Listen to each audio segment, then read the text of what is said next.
Hello, everybody. Hope y'all are having a great day.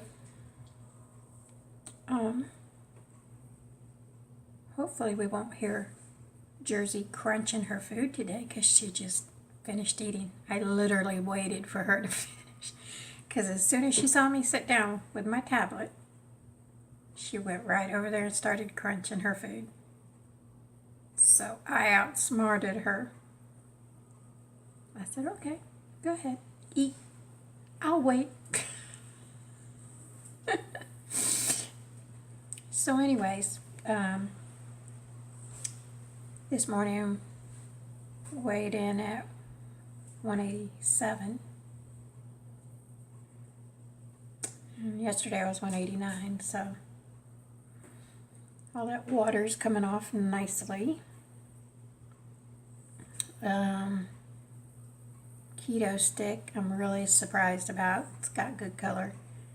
Not good color like I like.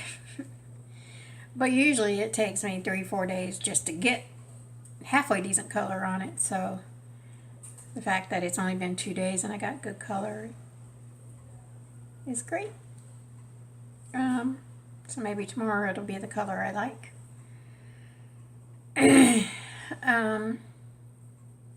So I'm happy with that. Did my normal stuff today. Got my walk done. Felt really good with my walk. I posted a picture of my refeed last night, which was shrimp, and I just seasoned them with some kind of Cajun seasoning. And it was good. But what I try to do is when I refeed, if I'm just having meat, it's a little bit harder. But if I have a little piece of meat and then let's say a bowl of cucumbers, it's easier because I just take a shitload of the salts, the pink salt and the potassium, and put it on my cucumbers with some pepper to try to get some salts in when I'm dry fasting. Yeah, so, when you're eating just a hunk of meat or something, it's a little bit harder. Obviously, I put salt and pepper on most of the meats I cook, so, but not like what you would really need. So, it's easier if I have a little piece of meat and some kind of veggie, especially cucumbers, because cucumbers are tasteless, pretty much. So they could do with a shitload of salt and some pepper. So yeah. But last night I just had that shrimp. So that's what I was trying to do. I was trying to get as much salt into me as I could. I put a crap load of that Cajun seasoning, which has salt in it. Number one, because of the salt. Number two, because I love spicy food. So I put a crap load. But then, after I cooked them and put them on my plate, I sprinkled pink salt on them. Yeah, so were they like salty, like, oh, I'm gonna barf salty? No, but they were pretty salty. I ate like half of what was on that plate, and they were good, but just ever so tad too salty. So I didn't eat. I ate like half of them. And so what I'm going to do tonight, I'm doing the exact same thing except with chicken, a chicken breast. And I'm going to try not to overdo the salt. After I cook the chicken, I'm going to do it just like shrimp, and after I cook it, I'm going to taste it and see if I can get away with a little extra sprinkle of pink salt.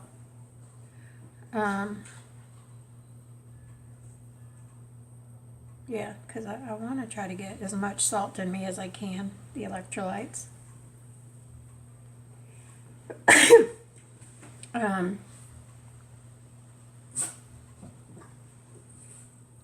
So I got a bit in me last night because those things were fairly salty, those shrimp. And could be my imagination, but I feel like this morning, like I could feel a difference energy-wise when I did my walk. Which could be a multitude of things coming together to make the perfect storm, if you will. Because I felt good, felt strong, and had a lot of energy. And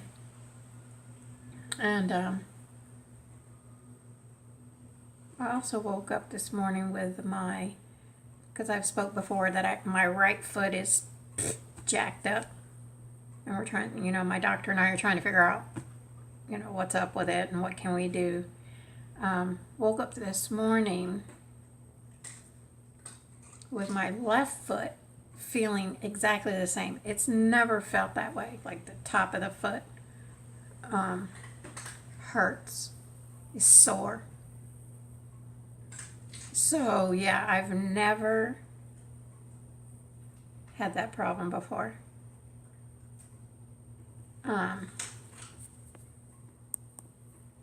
Not with the left foot. So that freaked me out. I was like, oh, please don't. I can't have both feet bothering me. So, I don't know. I stretched out real good because I think the problem with that right foot is, like I said, I Googled it, and it appears that it's possibly going to be extender tendonitis, which is those bones in the top of your foot. The tendons get inflamed or whatever. If you're a jogger or runner or walker, they say that's a common thing to happen. But we'll wait. We'll see. The doctor's going to try to figure out what it is. I just did x-rays. I don't go back to see her till the end of this month, so we'll see what she says about the x-rays. But, like I say, before I did my walk, I made sure because from what I've read, that extender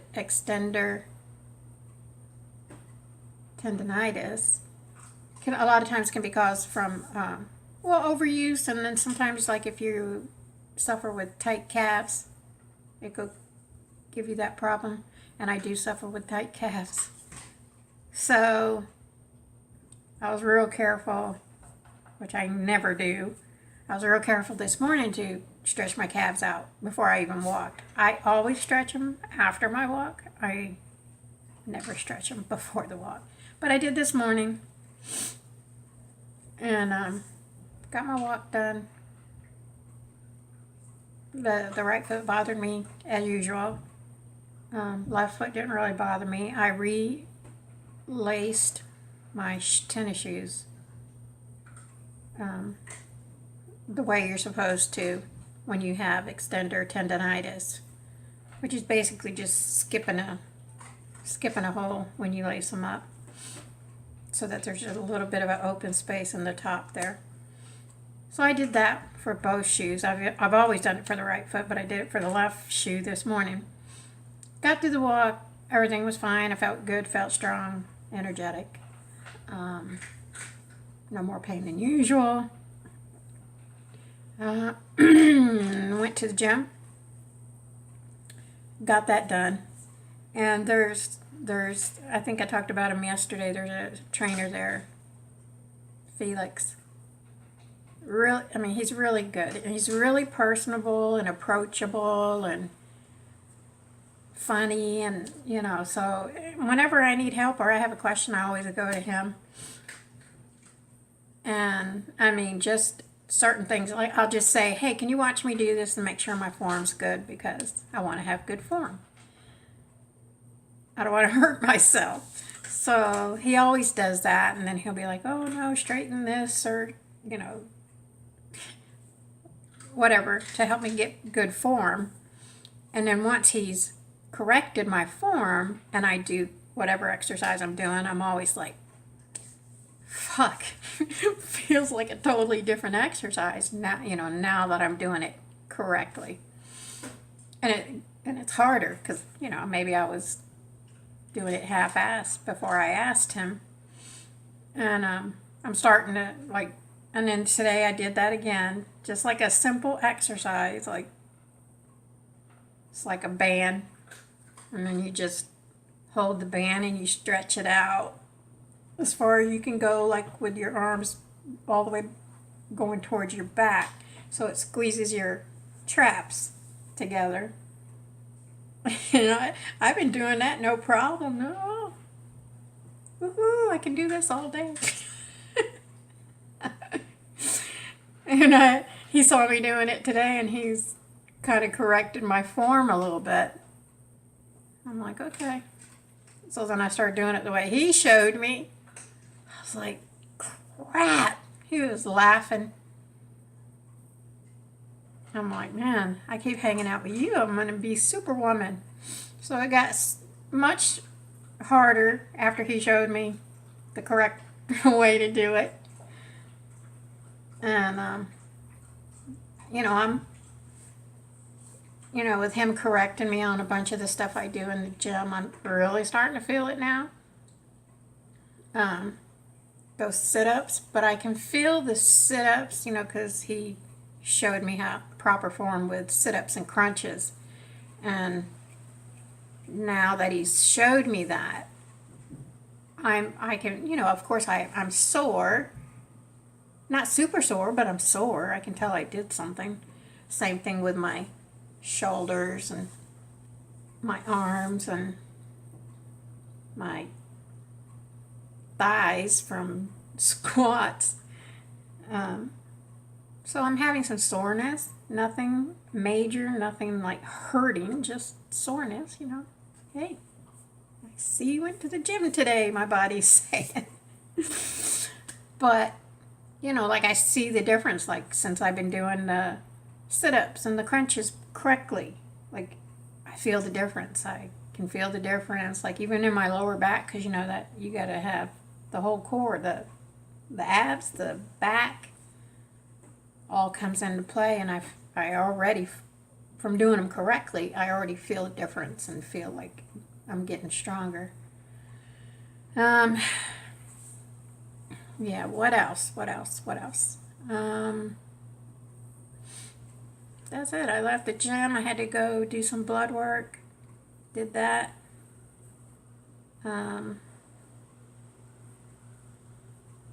Which was great, because I gave the blood. The girl was taking the blood, and before she took the blood, she's looking at the paperwork, and she's looking at me, and she's looking at the paperwork, and she's looking at me.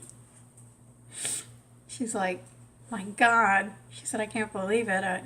I just saw here that you're 60.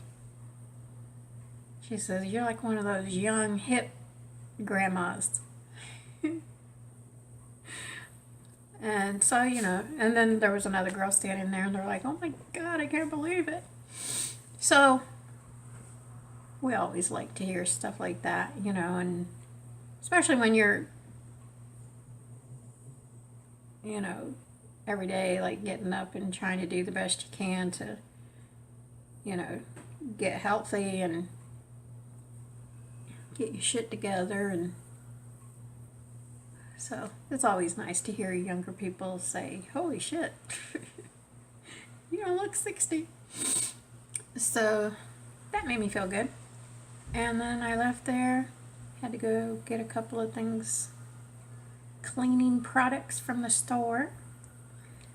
And yeah, and then came home, jumped in the shower, And here I am. I know a lot of people are probably like, what the fuck is up with that lady's hair? I mean, it's an odd thing, especially for a 60-year-old. I didn't invent this. I think Miley Cyrus did. I don't know. But the nutshell story of this is my whole life I had hair down like to, you know. How rude. I ran out of space on my tablet. Cut me off mid-story. But anyways, as I was saying before I was so rudely interrupted, my whole life I've always had hair like to the middle of my back. And I mean, not that I wanted it that way. I really didn't care. There were times I wanted to cut it short.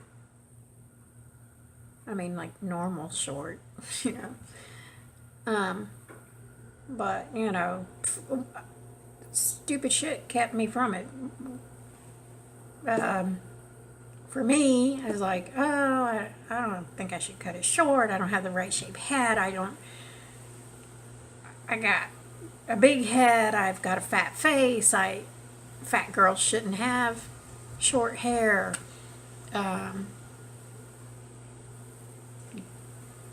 A lot of it was guys. Guys only like long hair. You know? And my natural hair is curly.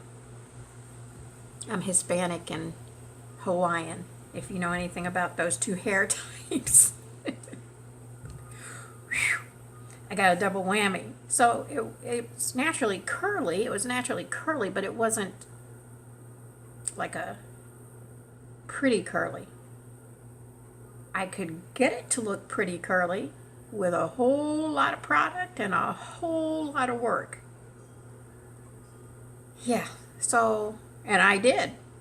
For most of my life, I kept it long, had to screw around with it, and spend all this money on products, and a whole lot of time in that bathroom screwing around with it to make it look decent. Or when the good old flat iron came out, I would occasionally flat iron it straight. A lot of work because it was a lot of hair. I have very curly, coarse, thick hair, and a lot of it. So, point being, when I got sick, it was just a lot of work. And I never wanted to do the work. So I would just wash it, condition it, kind of do what I do here. But I would just wrap it around in like this granny bun on top of my head. And that's how I lived every day of my life, you know. And I'm like, what the fuck is the point of having hair to the middle of your back and it's always in a bun on top of your head? I mean, what's the point? And on top of that, you have to pain in the ass, you know, even just to wash it and condition it, it was a pain in the ass because there was so much of it. So then when I got sick, I was like, no, I can't do this no more. And so I made that decision. I mentally made the decision like months before I actually cut it. And I mean, I was done. I wasn't like, oh, I'm going to cut it to here. I'm going to cut it to here. No, I was like, I'm cutting my hair and I'm cutting that shit off. And it wasn't when Miley Cyrus did the whole short, shaved around. I guess it's called an undercut.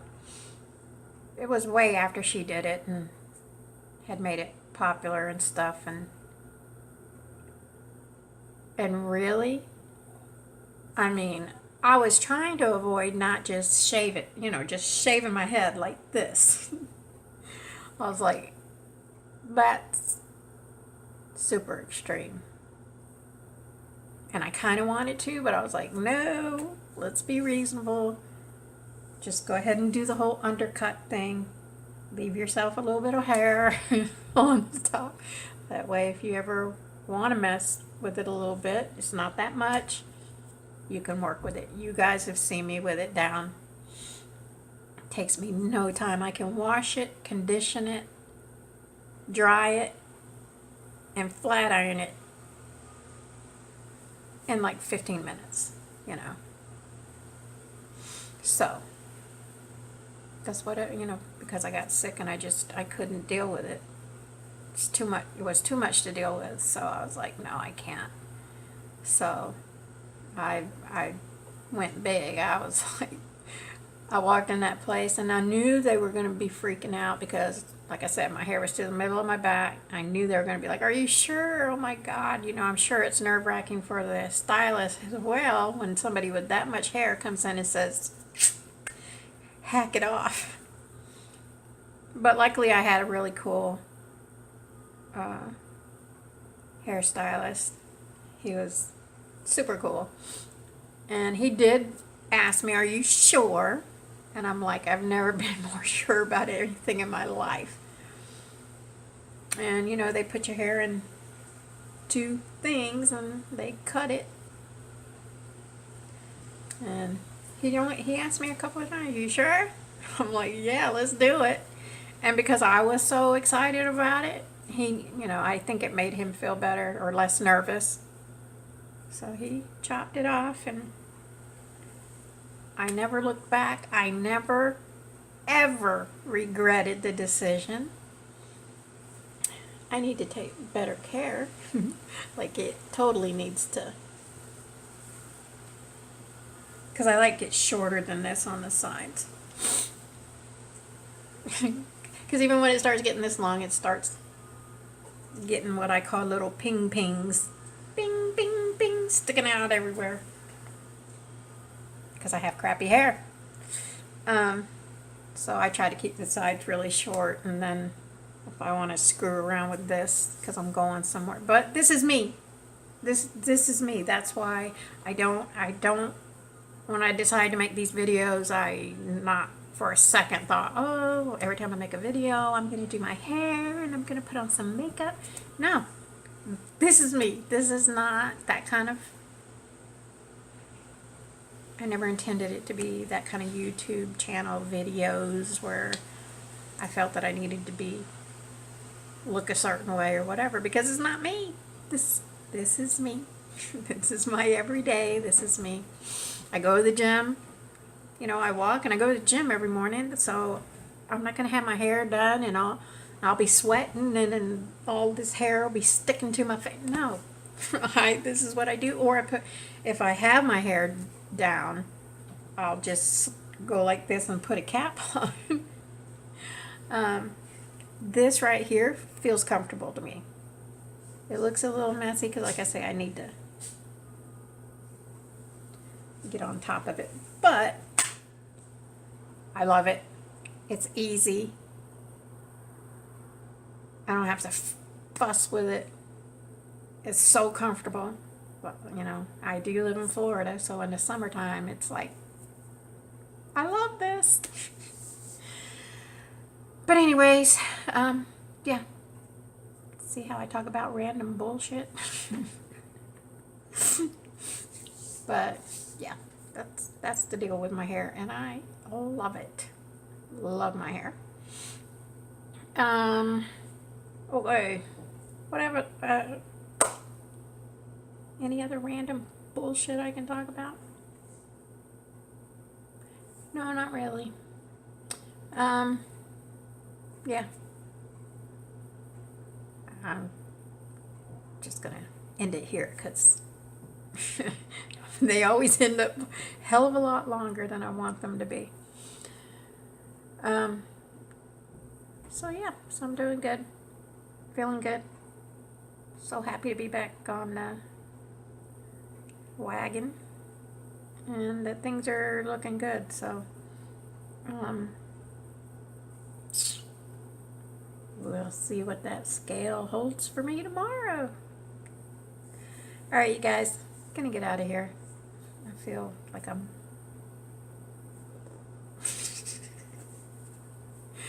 losing it, rambling. All right, keep fasting. Stay strong, hang tough, keep snaking. And I'll see you guys tomorrow. Have a good day. Bye.